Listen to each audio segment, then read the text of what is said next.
तो भैया बात करेंगे हम लोग संसदीय व्यवस्था की।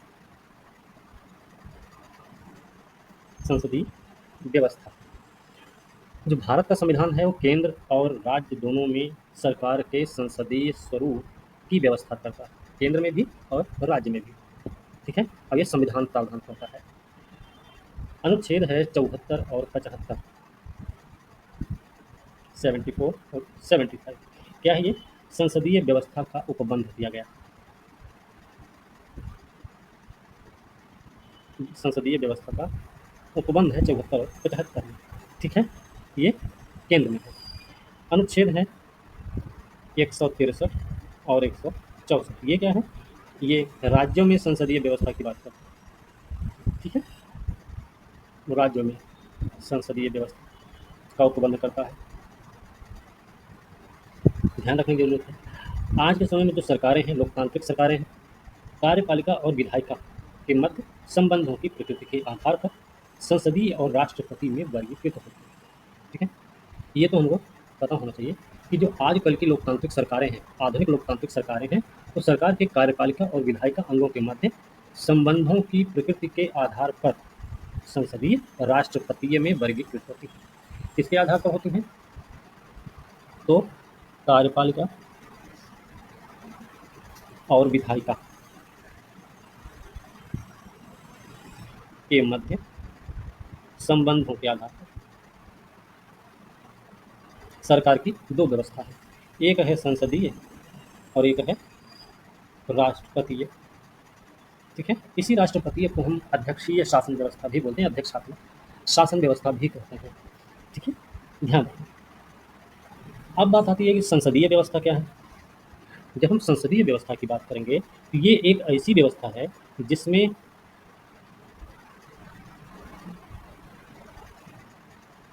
संसदीय व्यवस्था ऐसी व्यवस्था है कि जिसमें कार्यपालिका, इसमें क्या होता है? कार्यपालिका अपने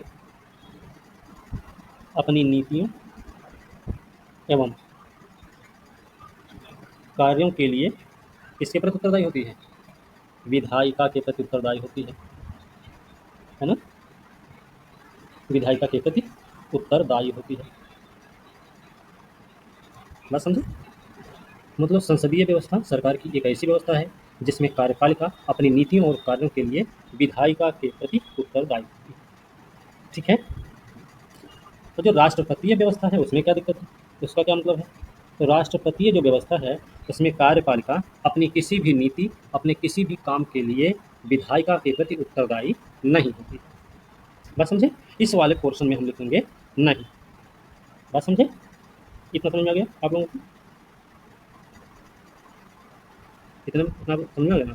साथ ही साथ एक चीज और याद रखो, संवैधानिक रूप से कार्यपालिका अपने कार्यकाल के मामले में भी विधायिका से स्वतंत्र होती है। मतलब एक तो यहाँ पे उत्तरदायी नहीं होती है और दूसरी कार्यकाल के मामले में कार्यपालिका स्वतंत्र है। किससे स्वतंत्र है? विधायिका। ठीक है, ये भी हमको याद रखना है। अब अगर हम संसदीय व्यवस्था की बात करें या फिर संसदीय सरकार की बात, नहीं का मतलब क्या है? नहीं का मतलब यहाँ पे है कि जैसे संसदीय व्यवस्था में कार्यपालिका अपनी नीति और काम के लिए विधायिका के प्रति उत्तरदायी है, वहीं राष्ट्रपतीय शासन व्यवस्था में कार्यपालिका अपनी किसी भी नीति, किसी भी काम के लिए विधायिका के प्रति उत्तरदायी नहीं होती है। समझ में आया? जी। ठीक है, वेरी गुड। चलिए, अब संसदीय सरकार की जब हम बात करेंगे तो इसके कई सारे नाम हैं। इसको हम कैबिनेट सरकार बोलते हैं, कैबिनेट सरकार बोलते हैं। ऐसे कैबिनेट सरकार का की जो संज्ञा दी है जिस व्यक्ति ने, उसका नाम है आइवर जेनिंग्स महोदय। आइवर जेनिंग्स महोदय ने संसदीय सरकार को कैबिनेट सरकार कहा है। ठीक है, और यही संसदीय सरकार को हम उत्तरदायी सरकार भी बोलते हैं, उत्तरदायी सरकार भी कहते हैं। इसी संसदीय सरकार को हम क्या बोलते हैं? सरकार का वेस्ट मिंस्टर स्वरूप भी कहते हैं। ठीक है, कहाँ कहाँ पर इसका प्रचलन देख सकते हैं आप? एग्जाम्पल भी लिख सकते हैं। एग्जाम्पल में आप कनाडा, है ना, कनाडा, भारत, ब्रिटेन, ब्रिटेन में भी तो है ना, ब्रिटेन और जापान में देख सकते हैं। ठीक है। सर ये आइवर जेनिंग्स महोदय क्या है ये आइवर जेनिंग्स महोदय हैं, एक व्यक्ति, ठीक है, जिन्होंने संसदीय सरकार को एक दूसरा नाम दिया था जो कैबिनेट सरकार नाम था। ठीक है, उन्होंने संसदीय सरकार को कैबिनेट सरकार की संज्ञा दी है, आइवर जेनिंग्स ने। ठीक है, समझे? जी सर। ठीक है। अब राष्ट्रपतीय सरकार की अगर हम बात करेंगे, जब राष्ट्रपतीय सरकार की हम बात करेंगे तो राष्ट्रपतीय सरकार कैसी है? तो पहली बात तो एक इसका होगा गैर उत्तरदायी सरकार, गैर उत्तरदायी सरकार एक ये। इसके अलावा गैर संसदीय या निश्चित कार्यकारी व्यवस्था, मतलब गैर संसदीय सरकार भी बोलते हैं, गैर उत्तरदायी सरकार भी बोलते हैं और निश्चित कार्यकारी व्यवस्था भी कहते हैं, निश्चित कार्यकारी व्यवस्था भी कहते हैं इसको। ये एग्जाम्पल कहाँ कहाँ मिलेगा? अपना यूएसए एग्जाम्पल, ठीक है, ब्राज़ील है, रूस है, श्रीलंका है ना, श्रीलंका में भी है। एक चीज़ और याद रखना, अभी यही यही हम अगर एनसीईआरटी पढ़ रहे होते तब हमको यही राष्ट्रपतीय सरकार, जिसको हम अध्यक्षात्मक व्यवस्था भी कहते हैं, इसके भी दो भाग होंगे, एक अर्ध अध्यक्षात्मक, एक पूर्ण अध्यक्षात्मक। तो अर्ध अध्यक्षात्मक सरकार में श्रीलंका आता है और पूर्ण अध्यक्षात्मक में यूएसए निकल आता है। एनसीईआरटी पढ़ रहे होते तो आपको पता चलता होगी। वैसे एनसीईआरटी का जो पॉलिटी हमने पढ़ाया है, आप वीडियो अपलोडेड है, वहाँ से देख सकते हैं, है ना। पॉलिटी के मेरे ख्याल से एनसीईआरटी का आप नोट्स भी बनाए होंगे आज और मेहनत दोनों में। ठीक है, हाँ सर राष्ट्रपति सरकार को गैर उत्तरदायी सरकार कहते हैं। हाँ, इसी को गैर उत्तरदायी सरकार बोलते हैं। ठीक है, अब सवाल ये है कि संसदीय सरकार को कैबिनेट सरकार कहने का मतलब क्या रहा? आइवर जेनिंग्स ने अगर संसदीय सरकार को कैबिनेट सरकार कहा तो इसका मतलब है कि जो शक्ति का केंद्र बिंदु है ना, वो कैबिनेट है। ठीक है, उत्तरदायी क्यों है? एक तो कैबिनेट है क्योंकि केंद्र बिंदु, शक्ति का केंद्र बिंदु कैबिनेट है। उत्तरदायी क्यों है? क्योंकि भैया इसमें जो कार्यपालिका है वो विधायिका के प्रति उत्तरदायी है। जो सरकार है ना, कि जो या फिर जो कैबिनेट है, कैबिनेट को ही कार्यपालिका बोलते हैं। जो कैबिनेट है, जिसको हम वास्तविक कार्यकारिणी भी बोलते हैं, वो संसद या विधायिका के प्रति उत्तरदायी है। ठीक है, और याद रखना है कि कार्यपालिका या फिर कैबिनेट या वास्तविक कार्यकारिणी का कार्यकाल तभी तक चलता है जब तक विधायिका में विश्वास प्राप्त रहता है। बात समझे? मतलब कार्यपालिका का कार्यकाल तभी तक चल पाता है जब तक विधायिका में उसे विश्वास प्राप्त होता है। बात समझे? नहीं समझ में आया? नहीं समझ में आया तो बोल दो एक बार फिर से। यहाँ पर कहने का मतलब है कि कार्यपालिका का कार्यकाल, जैसे कैबिनेट है, कैबिनेट कब तक चलेगी और कब वो बदल सकती है? भाई या तो कार्यकाल खत्म हो जाए तब कैबिनेट खत्म हो जाएगी, यही होता है ना, या फिर अविश्वास प्रस्ताव पारित हो जाए संसद में तभी खत्म होगी। बात समझे ना? तो यहाँ पर वही बताया जा रहा है, कार्यपालिका का कार्यकाल तभी तक बरकरार है जब तक उसको विधायिका में विश्वास प्राप्त है। मतलब विधायिका में प्राप्त विश्वास पर ही निर्भर करता है कि कार्यपालिका कब तक चलने वाली है। बात समझे? याद रखना, ये पूछा भी गया है। अब इसको सरकार का वेस्टमिंस्टर मॉडल क्यों बोलते हैं? वेस्टमिंस्टर स्वरूप क्यों कहा जाता है? क्योंकि संसदीय सरकार की जो उत्पत्ति हुई है वो ब्रिटेन से हुई है। ठीक है, ब्रिटेन से, देखो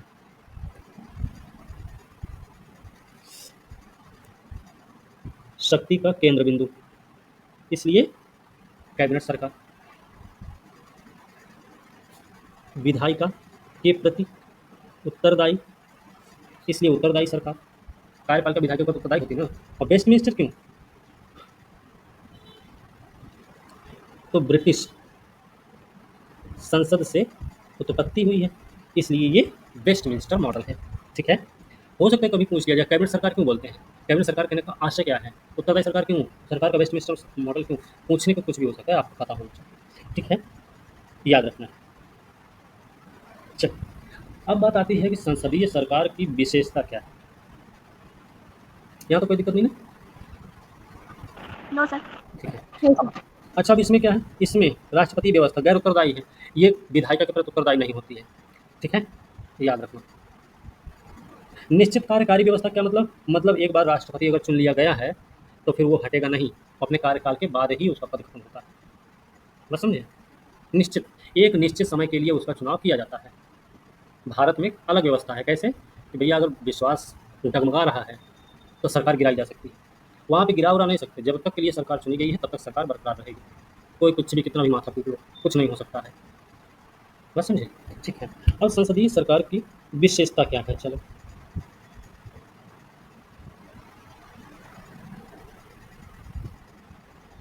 सरकार की विशेषता क्या है,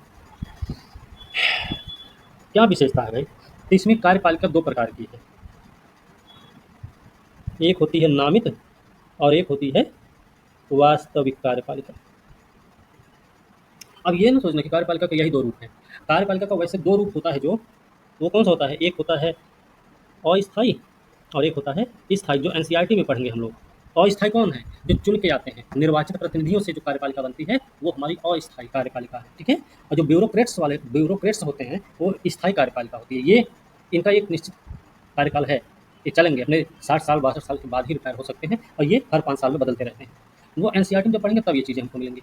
यहाँ पर हमको याद रखना है कि संसदीय सरकार की विशेषता के रूप में नामित और वास्तविक कार्यपालिका होती है। अब होता क्या है नामित और वास्तविक में, हमने आपको थोड़ी देर पहले बताया था, राष्ट्रपति कौन है, राष्ट्र का प्रमुख, प्रधानमंत्री कौन है, सरकार का प्रमुख, है ना। वैसे ही राष्ट्रपति जो है ना वो नामित कार्यपालिका होते हैं। नामित कार्यपालिका मतलब विधिक कार्यकारी। लेकिन जो प्रधानमंत्री है, नामित में कौन आएंगे, राष्ट्रपति, वास्तविक में कौन आएंगे, प्रधानमंत्री। हमने बताया ना अभी कि वास्तविक कार्यपालिका शक्ति किसके हाथ में है, प्रधानमंत्री के, और नाम मात्र की शक्ति किसके हाथ में है, राष्ट्रपति के हाथ में, है ना। मतलब राष्ट्रपति राज्य का मुखिया है, नामित है, लेकिन प्रधानमंत्री कौन है, ये कौन है, ये राज्य के मुखिया, और ये सरकार का मुखिया, सरकार का मुखिया है ना। आर्टिकल 74 क्या कहता है कि प्रधानमंत्री के नेतृत्व में मंत्री परिषद की व्यवस्था दी गई। अनुच्छेद 74 में प्रावधान है प्रधानमंत्री के नेतृत्व वाली मंत्री परिषद की व्यवस्था, ठीक है, जो राष्ट्रपति को कार्य संपन्न कराने में सहायता देगी, ठीक है। अनुच्छेद 74 मतलब इनके नेतृत्व वाली जो कैबिनेट होगी, जो मंत्री परिषद होगी, वो राष्ट्रपति को काम धाम करने में, है ना, सहायता करने के लिए होती है। बस समझ आई? नामित और वास्तविक कार्यपालिका का मतलब समझ में आया? प्रधानमंत्री वास्तविक है, राष्ट्रपति नामित है, एक है राज्य का प्रमुख, दूसरा है सरकार का प्रमुख, ठीक है। अनुच्छेद 74 में जिस मंत्री परिषद की व्यवस्था प्रधानमंत्री के नेतृत्व में की गई है, उसका काम क्या है, तो काम है कि राष्ट्रपति को काम संपन्न कराने में मदद करना, ठीक है। दूसरा क्या है, और ये मंत्री परिषद की का जो परामर्श होगा ना, जो सलाह होगी, उसे मानने के लिए राष्ट्रपति बाध्य भी होते हैं। दूसरा क्या है विशेषता, बहुमत प्राप्त दल का शासन, बहुमत प्राप्त दल का शासन होता है संसदीय व्यवस्था में, है ना। जिस राजनीतिक दल को, अच्छा बहुमत कहाँ मिलना है, लोकसभा में, मतलब लोकसभा में बहुमत जिसको मिलेगा वही अपनी सरकार चलाएगा, उसी का शासन रहेगा। तो जिस दल को बहुमत मिला रहेगा उस दल के नेता को राष्ट्रपति प्रधानमंत्री के रूप में नियुक्त करेंगे, है ना। और बाकी जो मंत्रियों की नियुक्ति होगी तो उसमें प्रधानमंत्री की सलाह जरूरी है ना, प्रधानमंत्री की सलाह पर ही राष्ट्रपति नियुक्त करेंगे, ठीक है, याद रखना।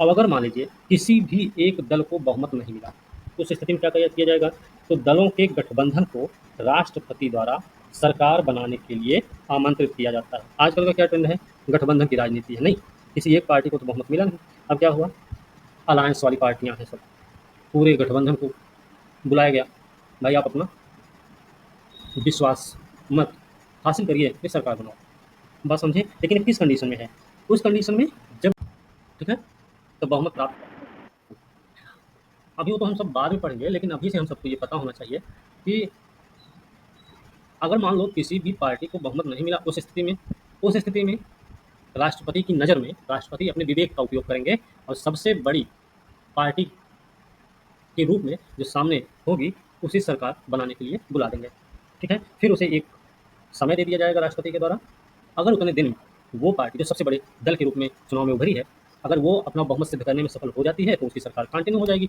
नहीं तो फिर सरकार टूट जाएगी। ये भी व्यवस्था, ठीक है, याद रखना। लेकिन अभी हमें सिर्फ इतना पता होना चाहिए, संसदीय सरकार की विशेषता में दूसरी विशेषता है बहुमत प्राप्त दल का शासन। तीसरा क्या है? तीसरी विशेषता है सामूहिक उत्तरदायित्व। अरे भाई, जो कैबिनेट है ना, जो कार्यपालिका है, वो सामूहिक रूप से किसके प्रति उत्तरदायी है? लोकसभा के प्रति। या कार्यपालिका सामूहिक रूप से विधायिका के प्रति जिम्मेदार है, विधायिका के प्रति उत्तरदायी है ना? और ये संसदीय सरकार का सबसे विशिष्ट सिद्धांत है। ठीक है, मंत्रियों का संसद के प्रति सामूहिक उत्तरदायित्व। बात समझे? मंत्रियों का संसद के प्रति, या कहीं कहीं आपको लोकसभा के प्रति भी मिलेगा। ठीक है, बात समझे? यहाँ पे लिख लीजिए चाहे तो लोकसभा के प्रति, ब्रैकेट में लोकसभा भी लिख लीजिए स्पेशल है। मतलब ये सब एक टीम की तरह काम करते हैं, साथ साथ में रहते हैं।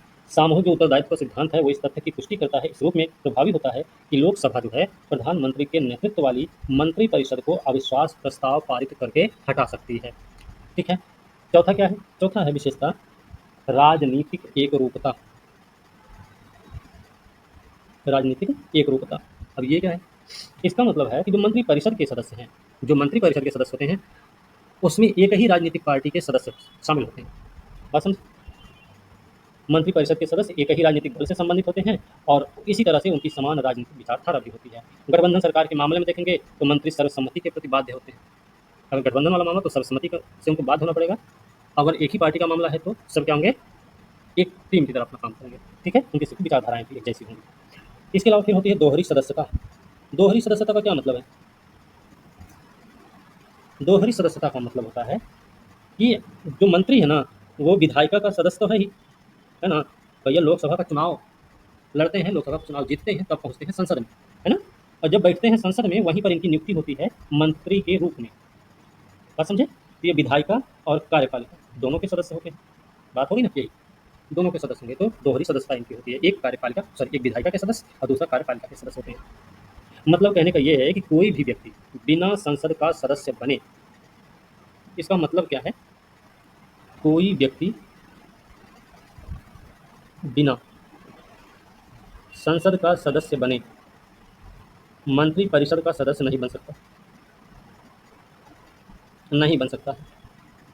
बात यही हुई ना इसका मतलब यही हुआ, मंत्री जी जो होंगे वो सदस्य होंगे तभी मंत्री जी बनेंगे। ठीक है, अब अगर मान लीजिए ऐसा हुआ कि कोई व्यक्ति है जो संसद मतलब चुनाव जीत कर नहीं आया है, मतलब वो विधायिका का सदस्य नहीं है, लेकिन उसे मंत्री बनाना है, उस स्थिति में क्या किया जाएगा? तो एक शर्त है कि उसे 6 महीने के अंदर अंदर किसी भी सदन का सदस्य होना पड़ेगा।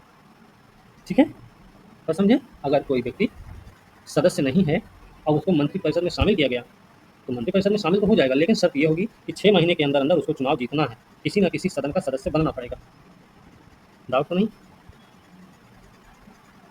ठीक है, समझ में आया भाई? सब लोग एक बार अंगूठा दिखा दो। जी ठीक है, ठीक है, आपको नहीं समझ में आया? बता दिया। चलिए फिर अगली विशेषता क्या है? प्रधानमंत्री का नेतृत्व। प्रधानमंत्री का नेतृत्व भी प्राप्त होता है। ठीक है, अब इसका क्या मतलब है?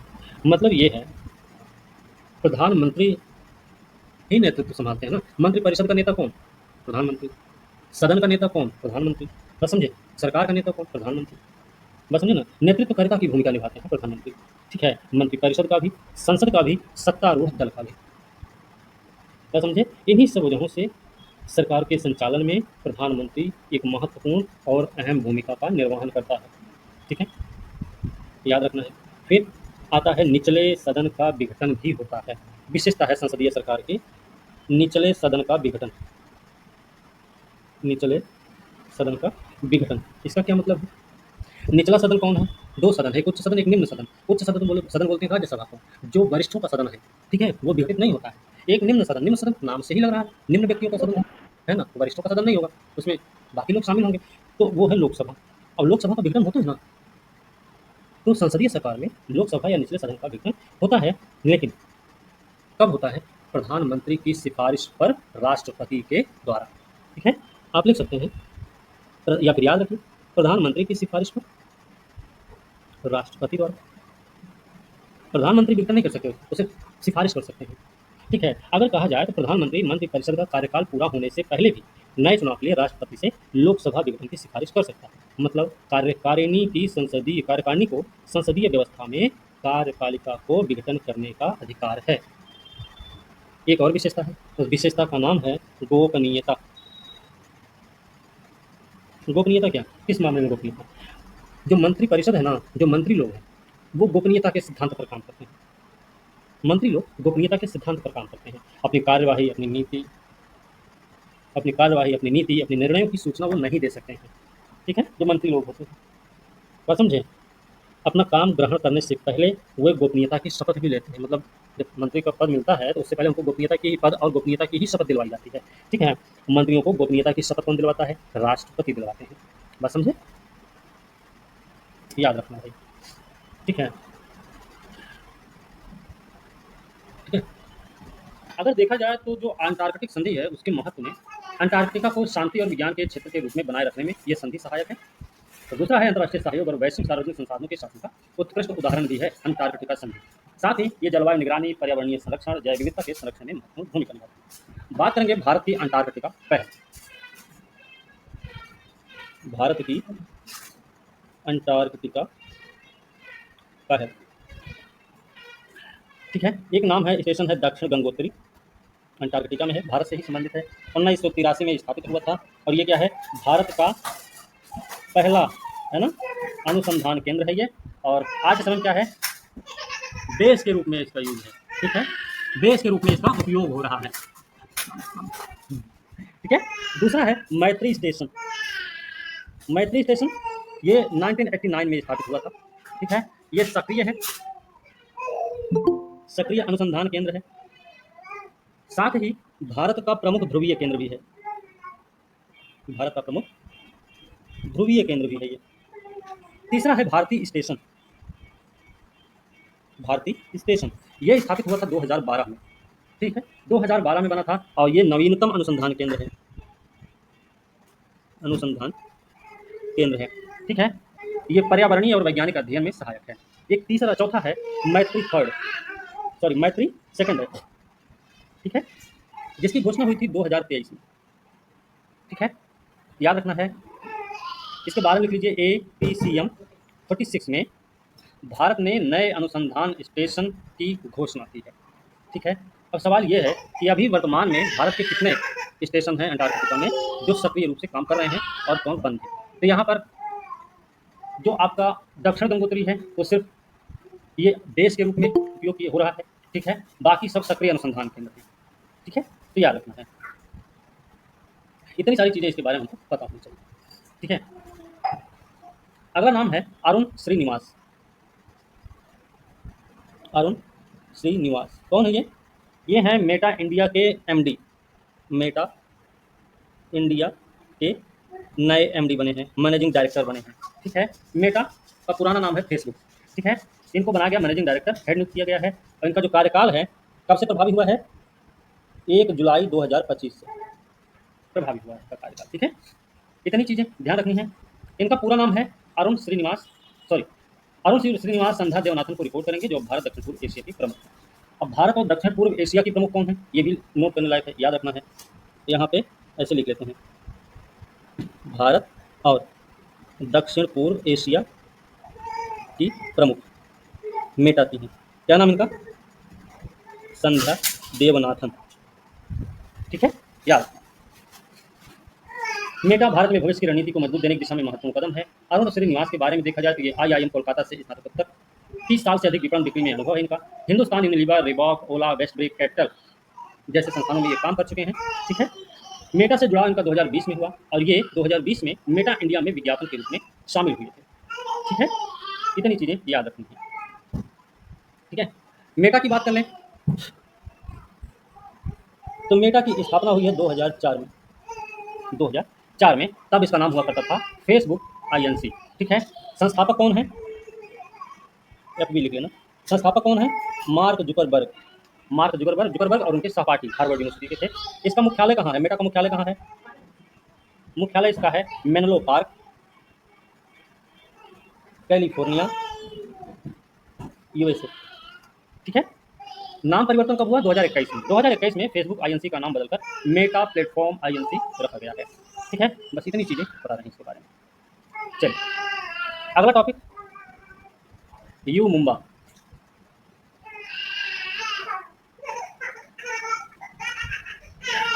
अगला टॉपिक है यू मुंबा। ये कौन भाई? ये अल्टीमेटम टेबल टेनिस का खिताब जीते हैं। ठीक है, 2025 का। इसको हम यूटीटी बोलते हैं। यूटीटी 2025 का खिताब इन्होंने जीता है। नाम है यू मुंबा और ये पहली बार चैंपियन बनी है। ठीक है, ये भी आप ब्रैकेट में लिख सकते हैं, पहली बार। ठीक है, हराया इन्होंने किसको? इन्होंने हराया है जयपुर पैट्रियट्स को। जयपुर पैट्रियट्स को इन्होंने हराया है और 8-4 से हराया है। फाइनल मुकाबला कहाँ हुआ है? फाइनल हुआ है अहमदाबाद में। अहमदाबाद में हुआ है। और ये एक चीज़ और याद रखना, यूटीटी का 6ठा सीजन था। यूटीटी का 6ठा सीजन था ये। ठीक है, अब इसके पुरस्कार की अगर हम बात करेंगे तो सर्वश्रेष्ठ पुरुष खिलाड़ी, सर्वश्रेष्ठ पुरुष खिलाड़ी कौन बने? हरमीत देसाई। ठीक है, याद रखना है। सर्वश्रेष्ठ महिला खिलाड़ी कौन है? महिला खिलाड़ी कौन है? तो यू मुंबा है ना, यू मुंबा सर्वश्रेष्ठ महिला खिलाड़ी का। ठीक है, याद रखना है। ये जो यू मुंबा है ना, ये कैप्टन है बर्न डेट सुजोक्स, ये कैप्टन है। ठीक है, अच्छा, शॉट ऑफ द लीग किसको चुना गया? शॉट ऑफ द लीग किसको चुना गया? तो उनका नाम है एड्रियाना डियाज। ठीक है, ये प्यूर्टो रिको की है, प्यूर्टो रिको की है। सबसे बेहतरीन शॉट के लिए इनको शॉट ऑफ द लीग चुना गया है। ठीक है, अब यूटीटी क्या है? यूटीटी भारत में आयोजित होने वाली एक पेशेवर टेबल टेनिस है। Table tennis federation of India के तत्वावधान में 11 स्पोर्ट्स नामक कंपनी द्वारा शुरू किया गया था। स्थापना हुई थी 2017 में। ठीक है, स्थापना हुई थी इसकी 2017 में। बस ठीक है, एक शब्द है ब्रेन फॉग। एक शब्द है ब्रेन फॉग। ब्रेन फॉग क्या है? एक टर्म है ये, ब्रेन फॉग। ब्रेन इसमें शब्द जुड़ा हुआ है, जाहिर सी बात है मानसिक स्थिति होगी, है ना, मानसिक स्थिति है, ये याद रखना है। होता क्या है? व्यक्ति को मानसिक स्पष्टता में कमी, भ्रम, ध्यान केंद्रित करने में कठिनाई होती है, स्मृति दोष और मानसिक थकान का अनुभव होता है। ठीक है, याद रखना, स्थायी नहीं है, ये एक अस्थायी स्थिति होती है। ठीक है, मतलब होता है खत्म हो जाता है, होता है फिर खत्म हो जाता है। अस्थायी हो सकती है, लेकिन अगर लंबे समय तक बनी रहे तो ये फिर जीवन की गुणवत्ता को गंभीर रूप से प्रभावित भी कर सकती है। ठीक है, ये आपको याद रखना है। चलिए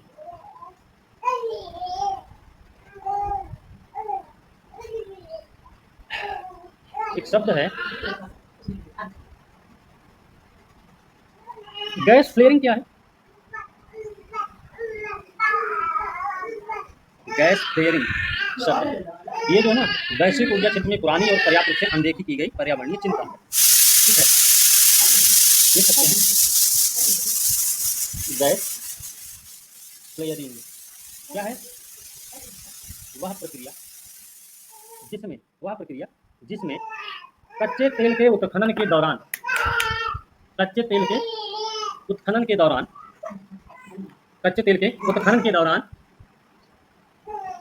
उप उत्पाद के रूप में निकली प्राकृतिक गैस को जला दिया जाता है।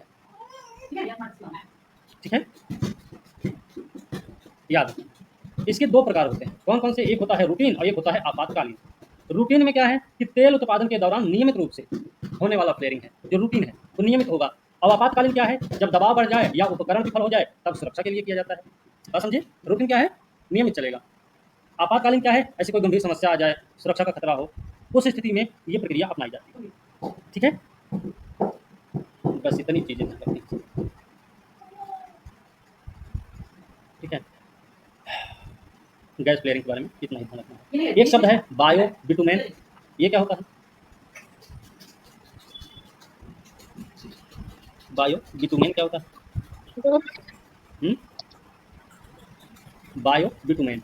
कुछ छूट गया किसी का? चलिए, बायो बिटुमेन क्या है इसके बारे में देख लेते हैं। ये चर्चा में क्यों रहा है बायो बिटुमेन? अभी क्या हुआ, एक सड़क है नागपुर मानसर बाईपास, जिसको हम NH44 बोलते हैं, ठीक है। इसका उद्घाटन हुआ है, ठीक है। और ये किससे बना है? ये भारत का पहला बायो बिटुमेन से निर्मित राष्ट्रीय राजमार्ग है, ठीक है, समझ गए। उद्घाटन किया है केंद्रीय सड़क परिवहन मंत्री ने। उपलब्धि जो है भारत की पर्यावरण अनुकूल और नवाचारी तकनीकों को अपनाने की प्रतिबद्धता को दर्शाती है, जो टिकाऊ विकास और जीवाश्म ईंधनों पर निर्भरता को कम करने के देश के व्यापक लक्ष्यों के अनुरूप है। होता क्या है ये बायो बिटुमेन? ये तो चर्चा में रहने का कारण है, ठीक है, ये चर्चा में रहने का कारण है कि सड़क का निर्माण इससे हुआ है। अब ये होता क्या है, तो पारंपरिक बिटुमेन का पेट्रोलियम मुक्त विकल्प है जो मुख्य रूप से कच्चे तेल के आसवन से प्राप्त होता है, ठीक है। पारंपरिक बिटुमेन क्या है, ये भी एक सवाल है। अब इसके बारे में अगर देखेंगे हम, ये काला और चिपचिपा पदार्थ होता है, ठीक है।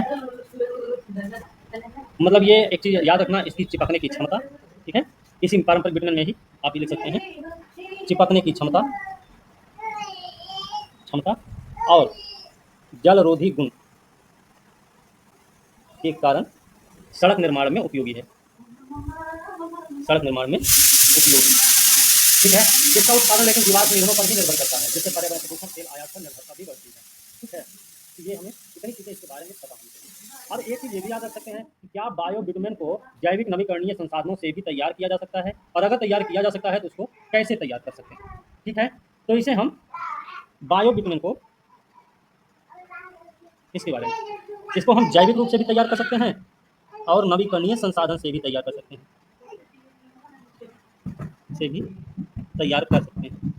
या किया जा सकता है, जैसे बायोचार का उपयोग करके।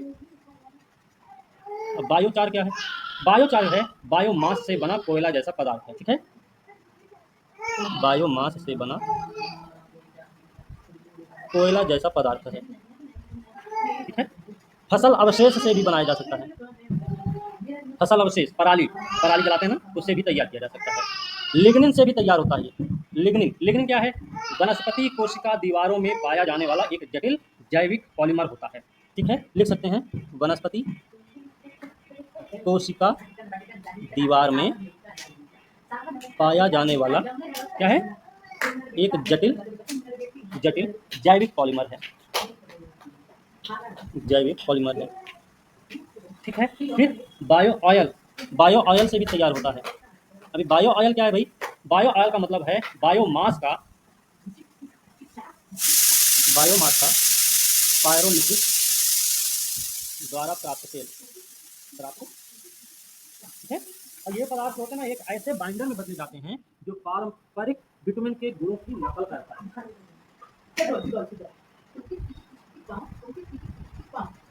हो गया?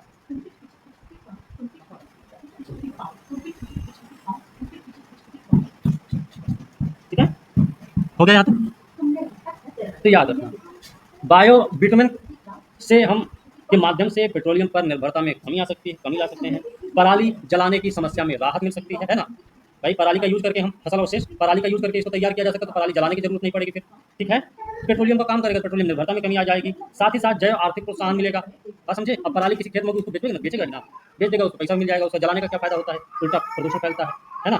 जो उर्वरक उपजाऊ वाले कीड़े मकोड़े होते हैं वो सब तक मर जाते हैं, तो वो भी एक फायदा है। पर्यावरण स्थिरता में भी इसके महत्व को देखा जा सकता है ना। तो ये थोड़ी चीजें हमको याद रखनी है।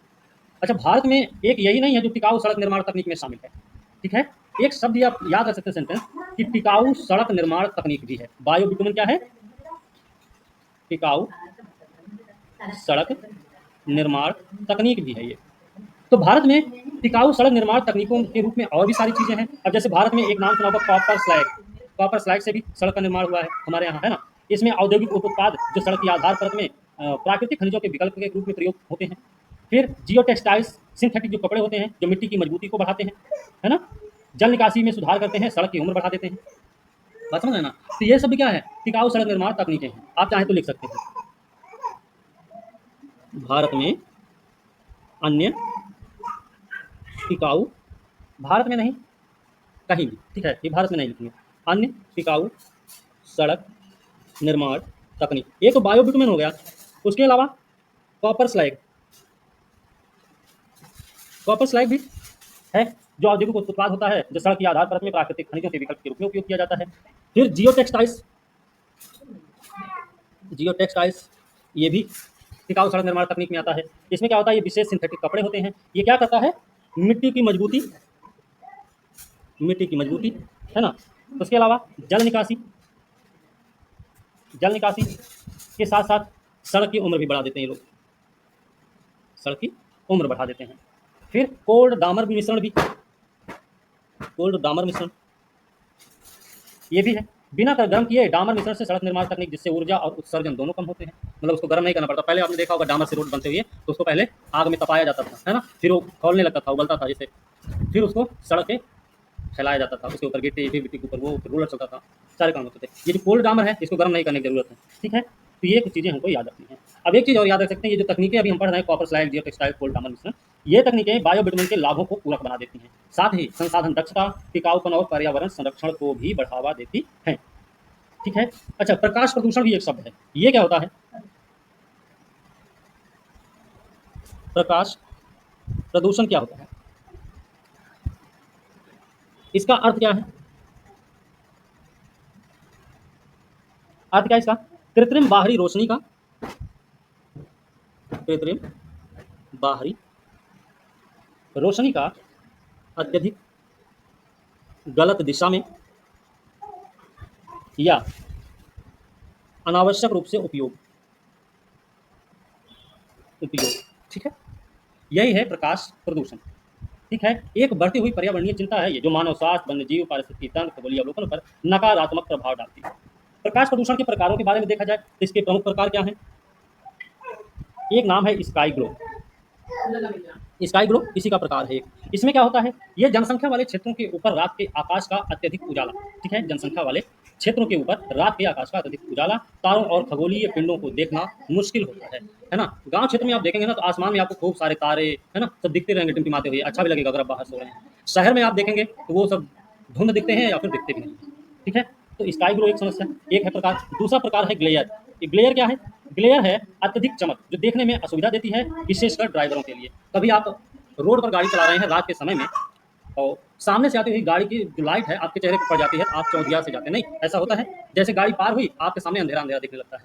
उस स्थिति में आप अपनी गाड़ी को लेकर गिर भी सकते हैं, कहीं ठोक सकते हैं, कुछ भी हो सकता है, एक्सीडेंट हो सकता है, ठीक है। तो ये, इसके अलावा लाइट ट्रेस पास, लाइट ट्रेस पास, रोड पर चलते हुए इसीलिए सामने वाली गाड़ी को देखकर अपनी गाड़ी की लाइट को डिम कर लेना चाहिए, ठीक है। उससे क्या होता है, सामने वाला भी समझ जाता है कि गाड़ी को पास चाहिए, ठीक है, हमको भी पास ही चाहिए, तो वो भी अपनी गाड़ी को डिम कर लेगा। एक बार डिम करके तेज भी कर सकता है, आप भी डिम करके तेज करेंगे तो आपको थोड़ी समझदारी बढ़ जाती है, थोड़ा क्लियर रहता है रास्ता, ठीक है। तो लाइट ट्रेस पास क्या है, लाइट ट्रेस पास किसी के घर या संपत्ति में अनचाही कृत्रिम रोशनी का प्रवेश होता है, ठीक है। अब जैसे आपके रूम में लाइट 20 वाट के बल्ब से भी काम चल सकता है, लेकिन आप 100 वाट का बल्ब लगाएं। या शादी वादी फंक्शन में आप देखेंगे इतनी सारी लाइट होती है कि सुई गिरी हो तो वो भी मिल जाए, है ना, उतनी सारी लाइट की जरूरत नहीं पड़ती है ना, थोड़ी सी भी लाइट में काम चल सकता है। ये लाइट ट्रेस पास है। फिर क्लटर, क्लटर भी एक शब्द है, क्लटर भी एक प्रकार है। अब ये क्लटर क्या होता है, क्लटर शहरी क्षेत्रों में होता है, अत्यधिक और भ्रमित करने वाली रोशनी का समूह होता है, ठीक है, क्लटर बोलते हैं इसको, समझ गए, याद रखना, ठीक है। तो ये शहरी क्षेत्रों में खास करके होता है। अब मानव स्वास्थ्य पर क्या प्रभाव पड़ता है भाई, सर्केडियन रिदम में विघटन आती है। सर्केडियन रिदम क्या होता है, सर्केडियन रिदम क्या होता है, मानव शरीर की प्राकृतिक जो जैविक घड़ी है ना, प्रकाश और अंधेरे के चक्र से ही नियंत्रित होती है। रात में कृत्रिम रोशनी मेलाटोनिन हार्मोन को दबाती है जो नींद और मस्तिष्क स्वास्थ्य के लिए आवश्यक है, ठीक है, बात समझे। मेलाटोनिन हार्मोन होता है जो हमारे नींद को नियंत्रित करता है, कब नींद आती आएगी कब नहीं आएगी, उसके माध्यम से मेलाटोनिन का ही काम होता है। अब लाइट के कारण क्या होता है, कभी कभी मेलाटोनिन हार्मोन बढ़ जाता है तो उससे नींद की समस्या आने लगती है, बढ़ जाए या कम हो जाए, बात समझे ना। एक ये, दूसरा अल्जाइमर रोग से भी इसका संबंध है। अल्जाइमर रोग में हालिया अध्ययन ये पाया गया कि रात के समय प्रकाश प्रदूषण अल्जाइमर रोग के खतरे को बढ़ा सकता है। अल्जाइमर क्या होता है, अल्जाइमर आपकी याददाश्त कमजोर हो जाएगी। भैया नींद नहीं आएगी तो आप पागल जैसे हो ही जाएंगे। नहीं, सीधी सी बात है, याददाश्त कमजोर का क्या मामला है, ठीक है। स्मृति कमजोर हो जाएगी। नींद चक्र अगर बाधित हुआ तो शरीर तो कमजोर होगा, है ना। नींद नहीं आएगी भाई, शरीर कमजोर होगा, कमजोरी फील होगी, जहाँ जाएंगे वहीं जैसे लगेगा चक्कर खा के गिर जाएंगे, है ना। कमजोरी कमजोरी लग रही है ना। याददाश्त कमजोर होगी। फिर मेलाटोनिन की कमी हो जाएगी, मस्तिष्क में एमिलॉइड और बीटा का जमाव जैसी समस्या उत्पन्न होगी। फिर बाकी क्या प्रभाव देखने को मिलेगा? अनिद्रा, नींद की खराब गुणवत्ता। सो रहे हैं, पता चला आँख खुल गई, है ना, नींद भी नहीं पूरी होगी, आधी अधूरी नींद। अवसाद, मानसिक विकार उत्पन्न होगा, चिड़चिड़ापन हो जाएगा। मोटापा, मधुमेह, हृदय रोग, मोटापा भी बढ़ता है ना, टेंशन से तो मोटापा बढ़ता ही है ना, बात समझ रहे हैं ना। तो फिर एक वो भी समस्या लगे है। फिर स्तन और प्रोस्टेट कैंसर का भी खतरा बढ़ता है, ठीक है, महिलाओं में, है ना। याद रखना, स्तन कैंसर का खतरा। जैव विविधता पर क्या प्रभाव पड़ेगा इसका? जैव विविधता पारिस्थितिकी तंत्र पर प्रभाव देखेंगे तो पक्षी और जानवरों पर इसका प्रभाव देखा जा सकता है। प्रवासी पक्षी तारों से दिशा तय करते हैं, स्काई ग्लो क्या करता है, उनको भ्रमित कर देता है, ठीक है। स्काई ग्लो क्योंकि रात में दिखता तो है नहीं तारा, और अभी सब कैसे पता करेगा कि ध्रुव तारा किस तरफ निकला हुआ है ना। बात समझे, तो वो अपनी दिशा को भी दिग्भ्रमित हो जाएंगे स्काई ग्लो की वजह से। कृत्रिम प्रकाश शिकार को उजागर करता है, लोग देख लेगा अच्छा ये उड़ रहा, मार भी सकता है। शिकारी लोग के लिए शिकार करना आसान हो जाता है। फिर मेंढक, चमगादड़, कछुआ जैसे रात्रिचर प्राणी हैं, इनकी प्रजनन क्रिया भी प्रभावित होती है, बात समझे, क्योंकि अंधेरे में, ठीक है ना। तो मेंढक है, चमगादड़ है, कछुआ, ये सब रात्रि में ही प्रजनन करते हैं, ठीक है। कीट और परागण पर क्या प्रभाव पड़ने वाला है? कृत्रिम जो प्रकाश होता है वो कीटों को आकर्षित करता है और वो लास्ट में थककर मर जाते हैं। बारिश के दिनों में आप देखते होंगे लाइट के आसपास में इतने सारे कीड़े मकोड़े आ जाते हैं, नहीं घर में।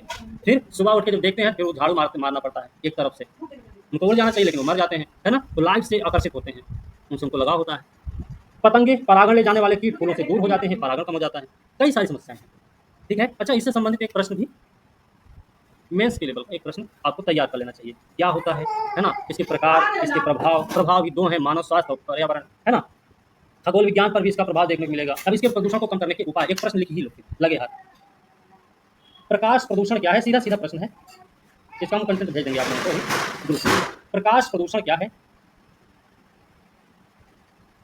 इसके प्रमुख प्रकारों का संक्षिप्त परिचय देते हुए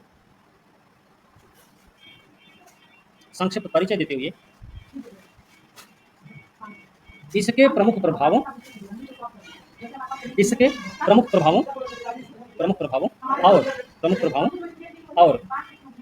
और इसे कम करने के उपायों की चर्चा करें। अब याद रखिएगा, कम करने के जो उपाय हैं उसमें कम करने के उपाय तो आप बताइएगा, साथ ही साथ सरकार जो पहले हैं, कानूनी और नीति संबंधी जो पहले हैं, उनका भी आपको जिक्र करना पड़ेगा इस प्रश्न में, ठीक है, याद रहे आपको, ठीक भाई। ये हम आपको अभी कंटेंट सब भेज भी देंगे। एक शब्द है स्वायत्त श्रेणी उद्योग। स्वायत्त श्रेणी उद्योग क्या है? स्वायत्त श्रेणी उद्योग क्या है, ठीक है। स्वायत्त श्रेणी उद्योग, चलिए, स्वायत्त श्रेणी उद्योग क्या है इसके बारे में लिख लीजिएगा। होता क्या है? ऐसे उद्योग, लिखिए, ऐसी औद्योगिक या व्यावसायिक गतिविधियां जिनका पर्यावरण पर कोई प्रभाव नहीं होता है, ठीक है, जिनका पर्यावरण पर कोई प्रभाव नहीं होता या फिर बहुत ही नगण्य प्रभाव होता है, ठीक है, हो गया, बहुत ही नगण्य प्रभाव होता है। ये उद्योग हवा, पानी और भूमि प्रदूषण के मामले में शून्य या अत्यंत कम प्रदूषण करते हैं, ठीक है,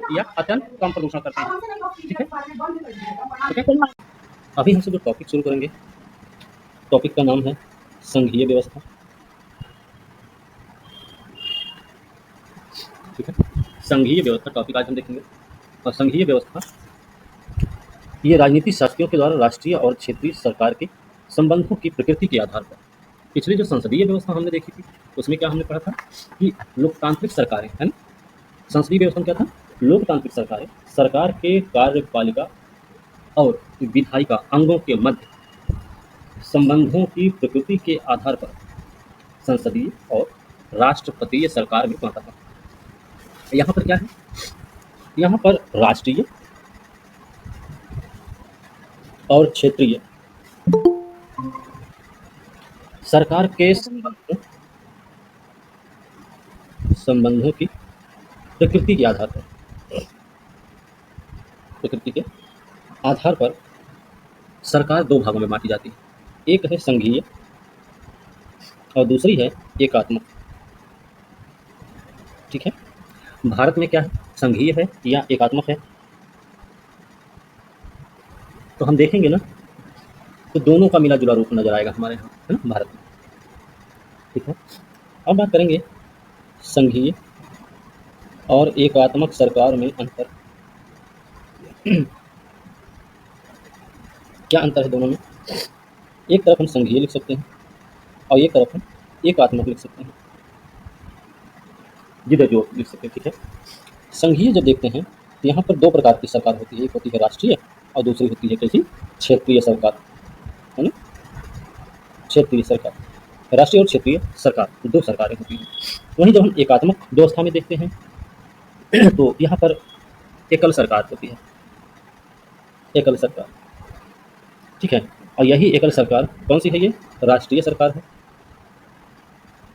जो क्षेत्रीय सरकार बना सकती है, सरकार बना सकती है, मतलब इसकी इच्छा, इसके विवेक पर निर्भर करता है ये बात। ठीक है, और संघीय में क्या है? दोहरी सरकार है ना, दोहरी सरकार देखने को मिलती है। संघीय व्यवस्था में दूसरी बात देखेंगे तो यहाँ पर लिखित संविधान होता है, लिखित संविधान होता है यहाँ पर संघीय व्यवस्था में। जब एकात्मक में देखेंगे संविधान लिखित भी हो सकता है फ्रांस की तरह, और अलिखित भी हो सकता है ब्रिटेन की तरह।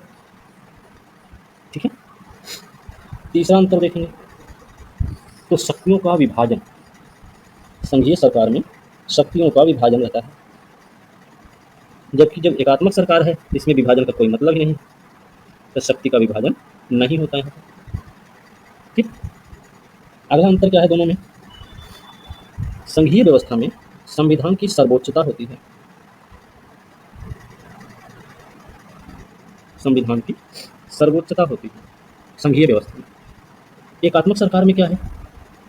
संविधान सर्वोच्च भी हो सकता है जापान की तरह, ठीक है, और संविधान सर्वोच्च नहीं भी हो सकता है ब्रिटेन की तरह। ध्यान रखना ये बात, मतलब आप ये याद रखिए कि जो एकात्मक सरकार है वहाँ पर संविधान सर्वोच्च भी हो सकता है, लिखित भी हो सकता है, अलिखित भी हो सकता है, और गौड़ भी हो सकता है। ठीक है, तो समझे? अगला क्या अंतर होता है? अंतर है संघीय व्यवस्था में कठोर संविधान देखने को मिलेगा, कठोर संविधान। ठीक है, जबकि एकात्मक सरकार में संविधान कठोर भी रहेगा फ्रांस की तरह, और लचीला भी रहेगा ब्रिटेन की तरह। ठीक है, संघीय व्यवस्था में स्वतंत्र न्यायपालिका की व्यवस्था है, स्वतंत्र न्यायपालिका यहाँ पर देखने को मिलती है। वहीं जब आप एकात्मक में जाते हैं तो वहाँ पर आपको स्वतंत्र भी हो सकती है और स्वतंत्र नहीं भी, दोनों चीज़ें मिलेंगी।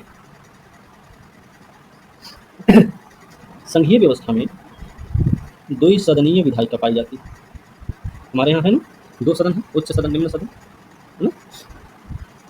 लेकिन एकात्मक में द्विसदनीय भी हो सकती है ब्रिटेन की तरह, और एक सदनीय भी हो सकती है चीन की तरह। ठीक है, तो ये कुछ चीज़ें हैं, दोनों में अंतर है, हमको पता होना चाहिए। कभी एग्जाम में पूछा जाए आपसे तो आपको इसके बारे में पता रहे। ठीक, ध्यान रखें। अब सवाल ये है कि संघीय सरकार क्या है? अंतर तो देख लिया हमने, संघीय सरकार या फिर एकात्मक सरकार। अगर हम संघीय सरकार की बात करेंगे तो इसमें शक्तियां संविधान के द्वारा केंद्र और क्षेत्रीय सरकार में विभाजित होती हैं, और दोनों ही अपने क्षेत्र में, है ना, अपने अधिकार क्षेत्र का प्रयोग स्वतंत्रता पूर्वक करते हैं। ठीक है, ध्यान देना। वहीं जब हम एकात्मक या एकल सरकार की बात करते हैं तो वहाँ पर हम देखते हैं समस्त शक्तियाँ और कार्य केंद्रीय सरकार और क्षेत्रीय सरकार में नहीं होती हैं। ठीक, अब बात यह है कि वो कौन से देश हैं जहाँ पर सरकार का एकात्मक स्वरूप आपको देखने को मिलता है। तो एकात्मक स्वरूप वाली सरकार आपको कहाँ कहाँ देखने को मिलेगी? तो आप Britain, Japan, France, Italy, Spain, Sweden, Sweden, ठीक है, नॉर्वे, बेल्जियम, इन देशों में हम एकात्मक सरकार की व्यवस्था देख सकते हैं। ठीक है, जब संघीय सरकार यहाँ पर एकात्मक सरकार है। संघात्मक सरकार या संघीय सरकार कहाँ पर मिलेगी? अमेरिका, स्विट्जरलैंड,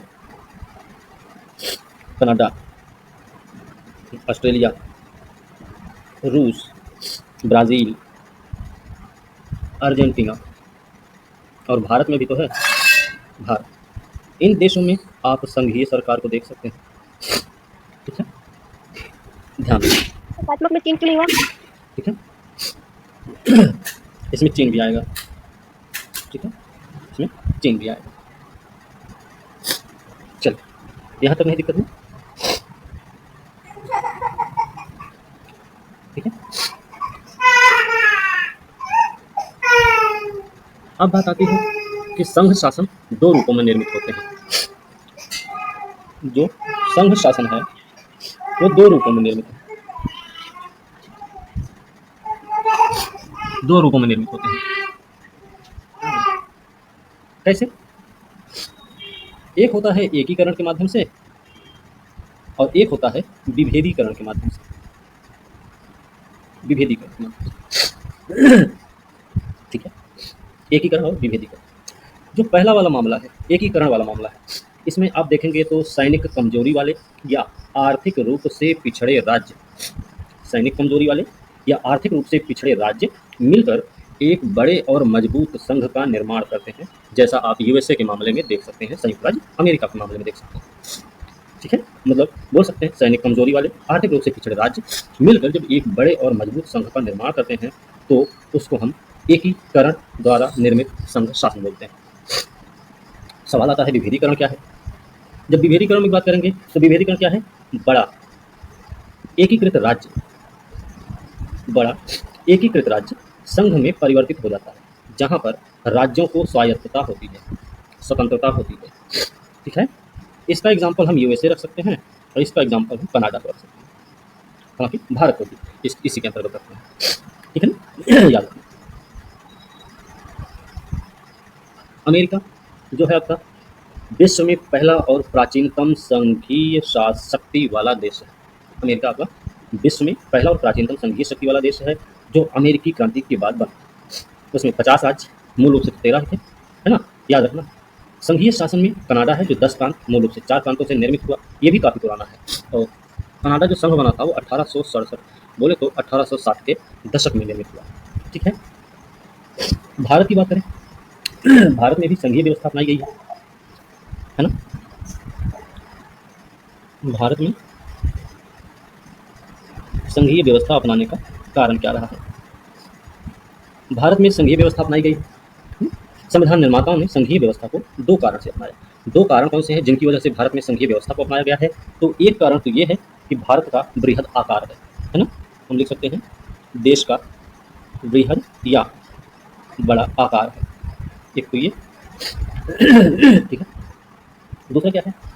दूसरा है सामाजिक एवं सांस्कृतिक विविधता भी देखने को मिलती है। इन्हीं दो कारणों से भारत में संघीय व्यवस्था अपनाई गई। ठीक है, संविधान निर्माताओं को भी ये लगा होगा कि ये सारी चीज़ें हैं, इस वजह से संघीय व्यवस्था को अपनाया जाए, है ना। इससे क्या होगा? इससे सरकार की शक्ति में भी वृद्धि होगी और क्षेत्रीय स्वायत्तता तथा राष्ट्रीय एकता को भी बल मिलेगा। इससे क्या फायदा है? सरकार की शक्ति में वृद्धि,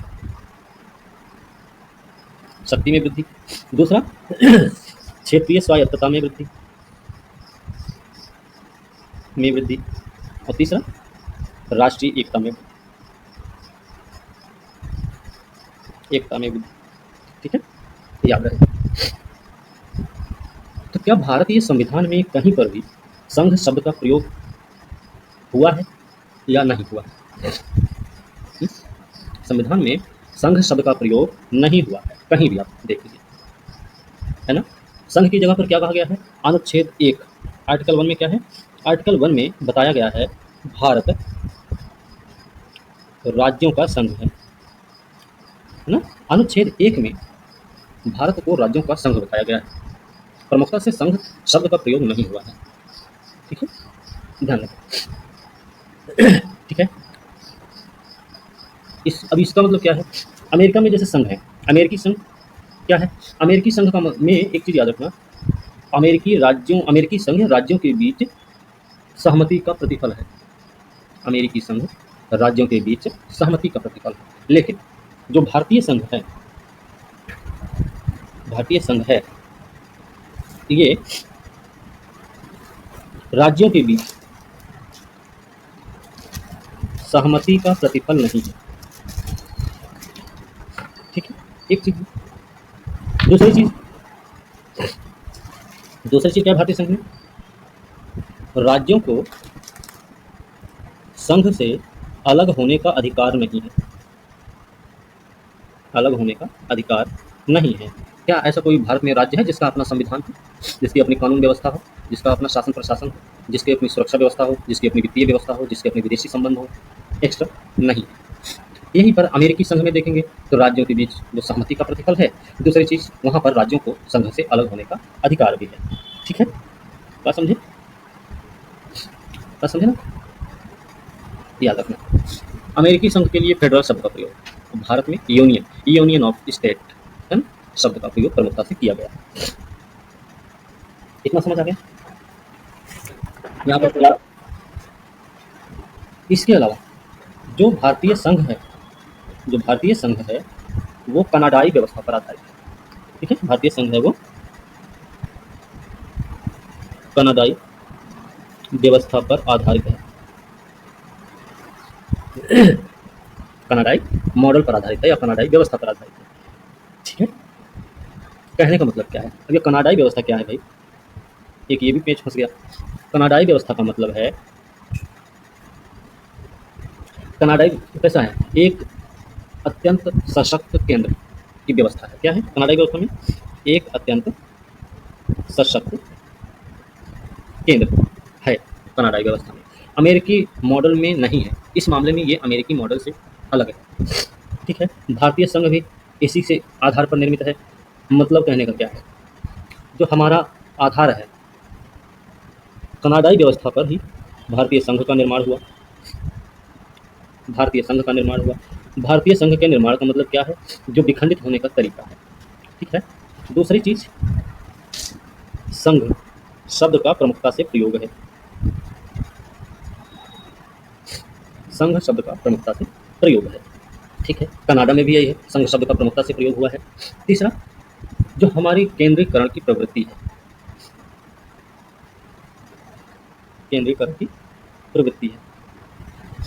इन तीनों मामलों में, इन तीनों आधारों पर देखेंगे तो जो भारतीय संघ है वो कनाडाई व्यवस्था से मिलती जुलती है। ठीक है, अच्छा, केंद्रीकरण की प्रवृत्ति का मतलब भी राज्यों की तुलना में केंद्र को ज़्यादा शक्ति प्राप्त है। कहीं कहीं देखेंगे केंद्र बहुत मजबूत स्थिति में नजर आएगा, है ना? बात समझे? अब भारतीय संविधान की संघीय विशेषता क्या है? भारतीय संविधान की दोनों विशेषता है, संघीय भी है और एकात्मक भी है, याद रहेगा। ठीक है, तो भारतीय संविधान की संघीय विशेषता, इसकी संघीय विशेषता क्या है? एक तो है द्वैध राज्य पद्धति। सबसे पहले द्वैध राज्य पद्धति। ये क्या है? द्वैध राज्य पद्धति का मतलब है एक तरफ आप केंद्र सरकार देखते हैं तो एक तरफ आप राज्य सरकार, या फिर एक तरफ राष्ट्रीय सरकार तो दूसरी तरफ क्षेत्रीय सरकार, है ना, देखते हैं। संविधान में, भारतीय संविधान में केंद्र और राज्य स्तर पर राज्य पद्धति को अपनाया गया। संघ के स्तर पर देखा जाए तो केंद्र सरकार है, राज्य स्तर पर देखा जाए तो राज्य सरकार है ना। दोनों को अपने अपने क्षेत्रों में शक्तियां मिली हुई और दोनों ही अपनी शक्तियों का उपयोग करते हैं। केंद्र के मामले में देखें तो जो केंद्र सरकार है उसके पास राष्ट्रीय महत्व वाली शक्तियां हैं, जैसे आप रक्षा की बात करेंगे, विदेश की बात करेंगे, मुद्रा की बात करेंगे, संचार की बात करेंगे। वहीं जब राज्य सरकार क्षेत्रीय या स्थानीय सरकारों को देखते हैं तब आपको उससे संबंधित मुद्दे देखने को मिलते हैं, जैसे सार्वजनिक व्यवस्था, है ना, सार्वजनिक व्यवस्था उनके लिए कृषि व्यवस्था, स्वास्थ्य, स्थानीय प्रशासन। तो ये तो द्वैध राज्य पद्धति। दूसरी क्या विशेषता है भारतीय संविधान की? दूसरी विशेषता है लिखित संविधान है हमारा। यूपीएससी में पूछा गया सवाल भी रहा है, लिखित संविधान भी हमारा, है ना, ये भी याद। अब भारत का संविधान सिर्फ लिखित ही नहीं है, ये विश्व का सबसे विस्तृत संविधान भी है, विश्व का सबसे बड़ा संविधान भी है। और उसका कारण भी है कि एक ही संविधान है पूरे भारत का। ठीक है, फिलहाल लिखित संविधान है और विस्तृत भी है। ठीक है, आप ब्रैकेट में विस्तृत भी लिख सकते हैं। ठीक है ना, जब मूल मतलब फैला हुआ, हाँ, बड़ा। अब मूल संविधान की बात करेंगे तो इसमें अनुच्छेदों की संख्या थी 395। ठीक है, अनुसूचियाँ उस समय 8 अनुसूचियाँ थी मात्र और 22 भाग थे।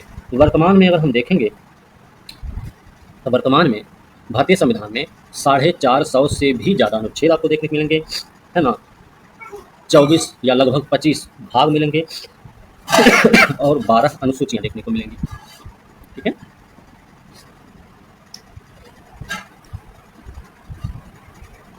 मूल में क्या है, अनुच्छेद हैं 395, भाग हैं 22, अनुसूची कितनी है 8।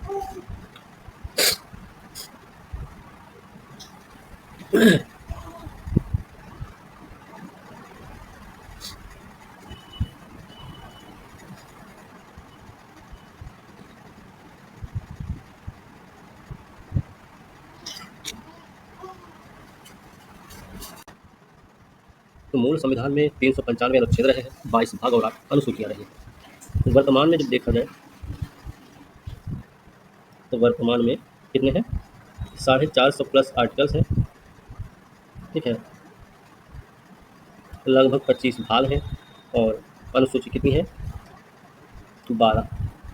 ठीक है, याद रखना। तीसरी विशेषता क्या है, तीसरी विशेषता है शक्ति का विभाजन। शक्ति का विभाजन केंद्र और राज्यों के बीच में किया गया है। 7वीं अनुसूची में, है ना, केंद्र, राज्य और समवर्ती 3 सूचियां दी गई हैं, है ना। केंद्र सूची में 100 विषय थे, केंद्र सूची में 100 विषय हैं जो मूल रूप से 97 हुआ करते थे। राज्य सूची में 61 है जो मूल रूप से 66 थे, और समवर्ती सूची में 52 विषय हैं जो कि पहले 47 विषय हुआ करते थे, है ना।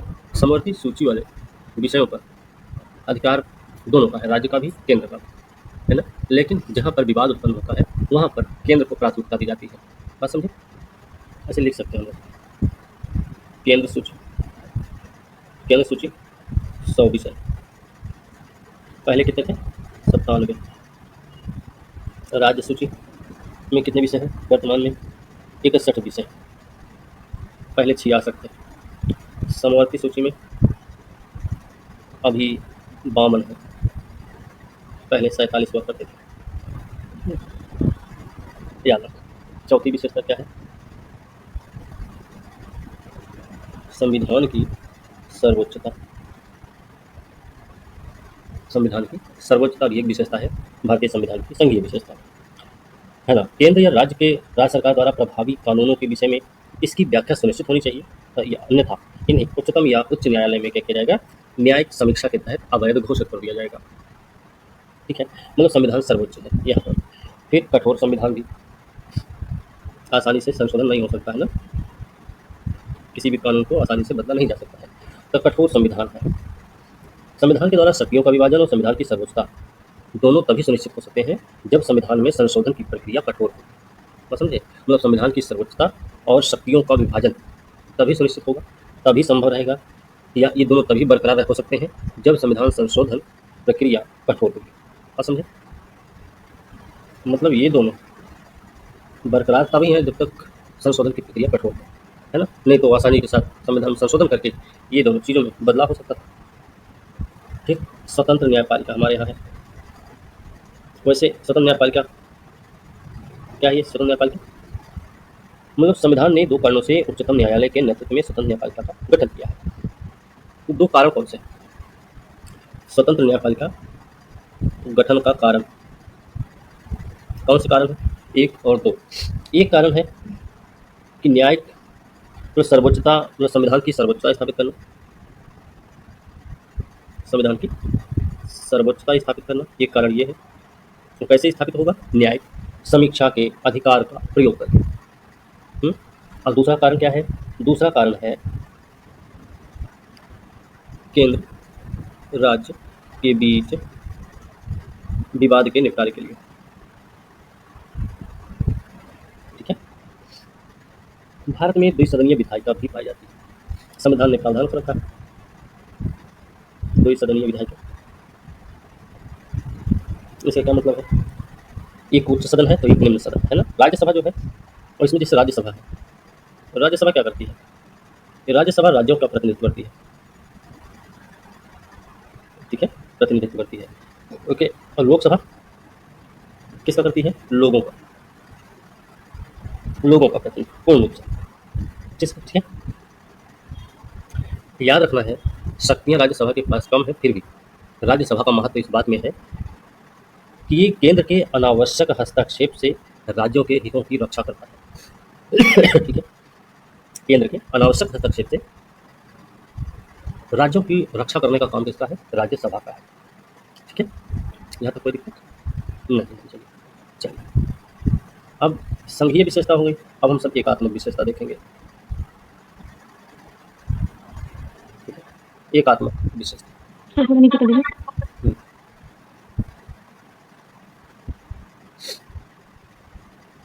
सर राज्यसभा की नीति क्या लिखा हुआ है? लोकसभा। अब संविधान की एकात्मक विशेषता क्या है?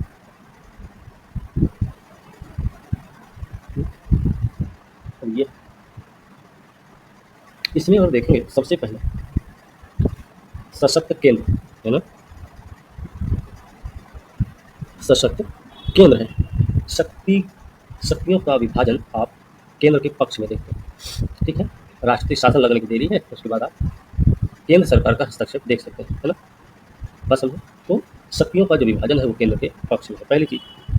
दूसरी चीज, राज्य अनस्वर नहीं है। अनस्वर नहीं, इसका क्या मतलब? मतलब राज्यों को अलग होने का अधिकार नहीं है। ठीक है, बस समझे, समझ गए ना।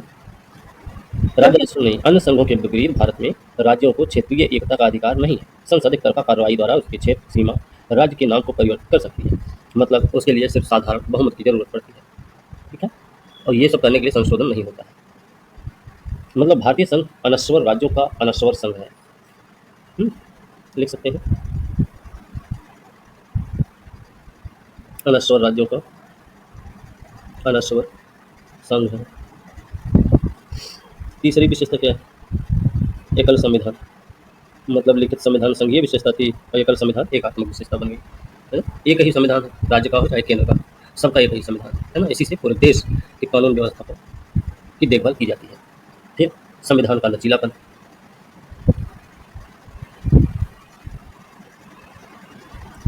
संविधान का लचीलापन, ये भी क्या है? एकात्मक है। इसमें क्या होता है, बाकी जो संघीय प्रणालियां उनकी तुलना में भारतीय संविधान में संशोधन प्रक्रिया कम कठोर है। कठोर तो है लेकिन कम है। ठीक है, संविधान के एक बड़े हिस्से को संसद द्वारा साधारण या विशेष बहुमत द्वारा एकल प्रणाली से संशोधित किया जा सकता है। मतलब कहने का है, संविधान संशोधन की शक्ति सिर्फ केंद्र में निहित है। ठीक है, याद रखो, संशोधन शक्ति केंद्र के उस पक्ष में है। ठीक है, फिर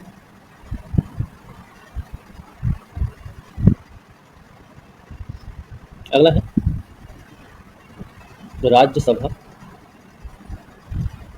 प्रतिनिधित्व में समानता का अभाव। सभी राज्य तो एक जैसे नहीं है ना, कि सभी में एक जैसी जनसंख्या है, एक जैसा क्षेत्र है, ऐसा तो नहीं है, है ना। अगर सभी राज्य एक जैसे होते, एक जैसे क्षेत्रफल वाले, एक जैसी जनसंख्या वाले, एक जैसी भौगोलिक परिस्थिति वाले, तो बात भी बनती है ना।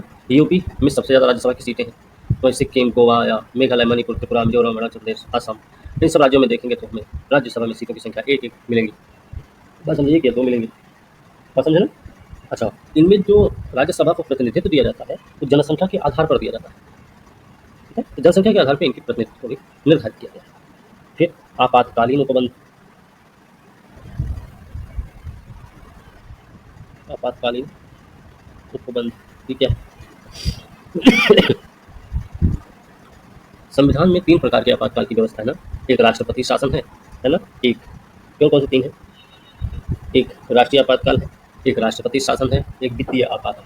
हमको याद होना चाहिए कि वित्तीय आपात का प्रयोग कभी नहीं हुआ है ना, समझे। तो आपातकालीन उपबंध में क्या देखते हैं, अगर आपातकाल लागू होता है तो उस दौरान क्या होता है, केंद्र सरकार के पास सभी शक्तियां वापस आ जाती हैं। राज्य की सभी शक्तियां केंद्र सरकार के पास आ जाती हैं और राज्य केंद्र के पूरे नियंत्रण में हो जाता है। आपातकालीन उपबंध इस हिसाब से भी देखेंगे तो एकात्मक विशेषता वाला है। फिर हमारे यहाँ एकल नागरिकता भी है। अमेरिका में आप दोहरी नागरिकता देखते हैं ना, एक देखते हैं किसका, यूएसए का, है ना, और एक देखते हैं किसका, उनके 50 राज्यों में से किसी का। लेकिन भारत में क्या है, भारत में तो एक ही नागरिकता है। जो भारत का नागरिक है वही यूपी का भी है, वही बिहार का भी होता है ना। जो बिहार का नागरिक भारत का नागरिक, भारत का नागरिक ही बिहार का नागरिक है। ऐसा कुछ नहीं है कि भारत की नागरिकता अलग होनी चाहिए, बिहार की अलग होनी चाहिए। बात समझे? ये अमेरिका में है दोनों नागरिकता। तो एकल नागरिकता के हिसाब से भी देखा जाए तो भारतीय संविधान की एकात्मक विशेषता है। ठीक है। फिर एकीकृत न्यायपालिका, सॉरी, एकीकृत न्यायपालिका समझ रहे हैं? ये सुप्रीम कोर्ट, हाई कोर्ट, जिला न्यायालय, सबसे ऊपर कौन है? Supreme court. ठीक है, याद रखना है। इसके अधीन राज्यों के उच्च न्यायालय और जिला न्यायालय भी इसी में आ जाते हैं। वैसे जो जिला न्यायालय होते हैं ना, वो सब तो राज्य के उच्च न्यायालय के अंतर्गत आते हैं, लेकिन सबसे ऊपर यही है। और इनकी बात सभी को माननी है। मैं समझे, इनकी बात पूरे भारत को माननी है। पूरे भारत के जो उच्च न्यायालय हैं, राज्यों के उच्च न्यायालय, उन सबको ये बात माननी पड़ेगी, है ना? ध्यान रखना। चल, अगला क्या है? अखिल भारतीय सेवाएं।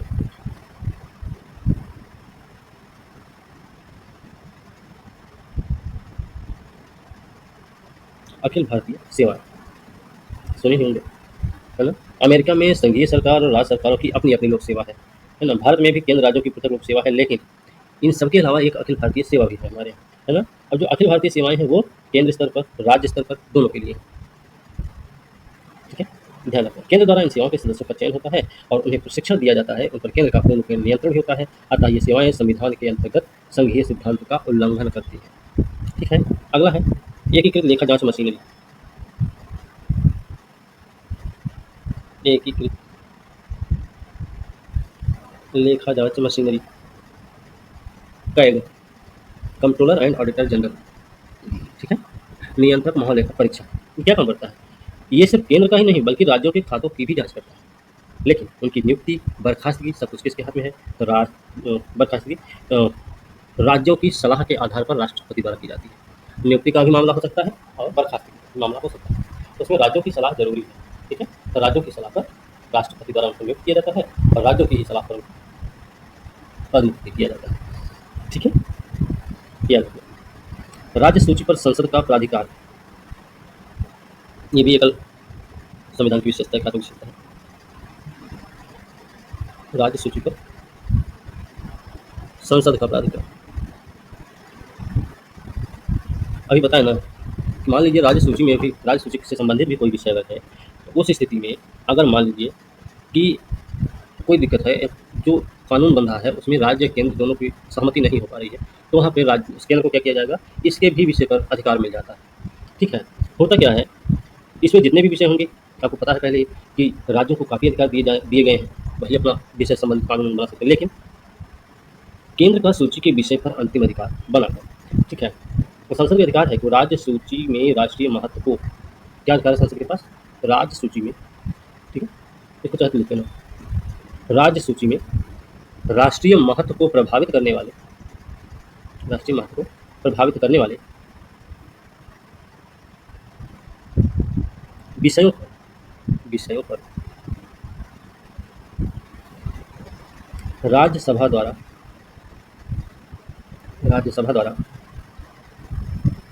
पारित होने पर विधान बना सकती है। ठीक है, फिर राज्यपाल की नियुक्ति भी, राज्यपाल की नियुक्ति कौन करता है? बता दिया, बोलो ना, कौन करता है राज्यपाल की नियुक्ति? राष्ट्रपति सर। ठीक है, तो राज्यपाल की नियुक्ति राष्ट्रपति करते हैं, है ना? और ऐसा माना जाता है कि जो राज्यपाल पद है ये केंद्र सरकार के एजेंट के रूप में काम करता है ना? केंद्र सरकार द्वारा ही नियुक्ति होती है उनकी। लेकिन एक चीज़ याद रखें, राज्यपाल का जो पद है वो केंद्र सरकार के अधीन कोई नौकरी नहीं है। ठीक है, ये ध्यान रखें। तो राज्यपाल की नियुक्ति भी एकात्मक विशेषता है। एकीकृत निर्वाचन मशीनरी, एकीकृत निर्वाचन मशीनरी ठीक है, चुनाव आयोग दोनों का काम देखता है, राज्य का भी और केंद्र का भी। ठीक है, फिर राज्यों के विधेयकों पर वीटो, राज्यों के विधेयकों पर वीटो, इसका क्या मतलब है? इसका मतलब है राज्यपाल को राज्य विधानमंडल द्वारा पारित कुछ विधेयकों को राष्ट्रपति की संस्तुति के लिए सुरक्षित रखने का अधिकार। राष्ट्रपति अपनी संस्तुति के लिए न केवल पहली बार बल्कि दूसरी बार भी रोक सकता है। इस तरह राष्ट्रपति के पास राज्य विधेयकों पर वीटो अधिकार है, लेकिन अमेरिका और ऑस्ट्रेलिया की जब बात करें तो वहाँ पे ऐसा नहीं है।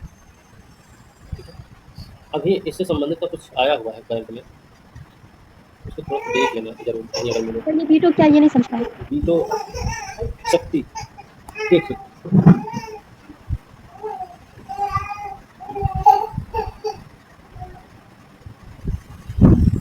राष्ट्रपति को प्राप्त शक्तियाँ हैं, ठीक है, विधेयकों से संबंधित। चलिए अब इतनी चीज़ें तो हमें पता होनी चाहिए कि संघ की विशेषता, संघीय विशेषता और एकात्मक विशेषता, ठीक है। अब सवाल ये है कि जो भारतीय राज्य व्यवस्था है उसमें संघीय व्यवस्था के द्योतक क्या है। तो एक चीज़ पर और ध्यान देने की जरूरत है।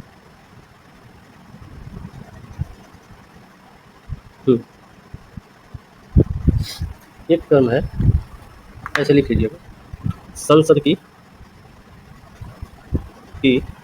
सर्वोच्चता को प्रभावित करने वाले कारक कौन कौन से हैं। एक तो लिखित संविधान है, ठीक है, एक तो लिखित संविधान है दूसरा क्या है, संघीय व्यवस्था है, और तीसरा क्या है, तीसरा है न्यायिक समीक्षा, और चौथा है मूलाधिकार, ठीक है। ये चार चीजें हैं जो संसद की सर्वोच्चता को प्रभावित करते हैं, ठीक है। चलिए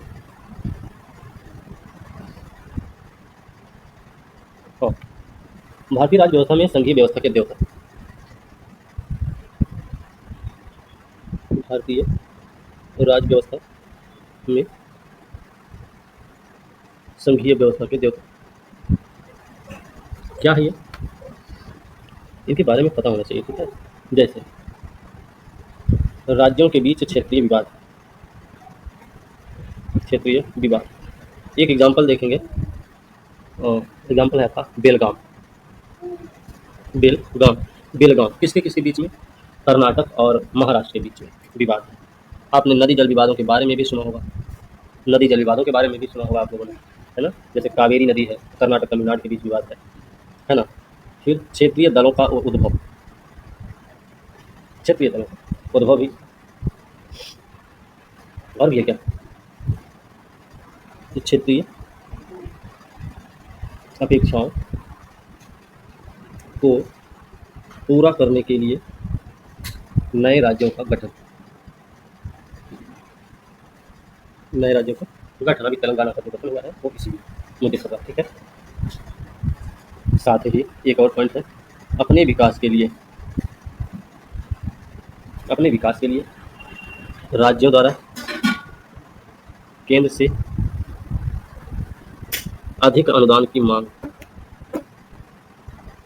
अधिक अनुदान की मांग, ठीक है। तो ये कुछ चीज़ें हैं जो हमको पता होनी चाहिए, ठीक है।